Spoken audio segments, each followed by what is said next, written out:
स्वागत आहे शेतकरी मित्रांनो अमृत पॅटर्न कपास यूट्यूब चॅनलमध्ये।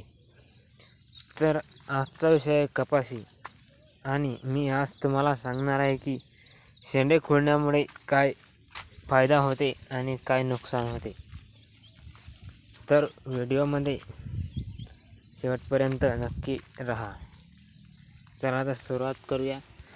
तर तुम्ही हे झाड बघा, मी तुम्हाला दाखवत आहे। याचा मी 15 दिवस पहिले शेंडा खोडलेला होता आणि तुम्ही या ठिकाणी रिझल्ट पाहू शकता की पात्या वरच्या पण सारख्या आहे आणि खालच्या पण सारख्या आहे।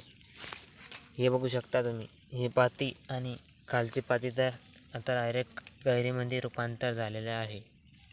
लवकर कैऱ्या पण पक्क्या होतात आणि कैऱ्या ज्या आपल्या राहतात त्या नॉर्मल अशा असतात अशा। तर हे जर तुम्ही शेंडे खोडले तर त्या कैऱ्यांचं वजन वाढेल आणि बोंडाचं पण वजन वाढेल आणि कापसामध्ये तुम्हाला फरक वाटेल, म्हणजे उत्पन्न शिल्लक होईल। तर मी तुम्हाला आता बेगर शेंडा खोडलेला तास म्हणजे झाड दाखवतो।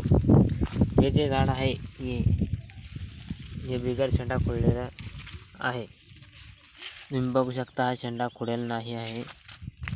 ही जी फांदी असते हिचा शेंडा खुडना पडतो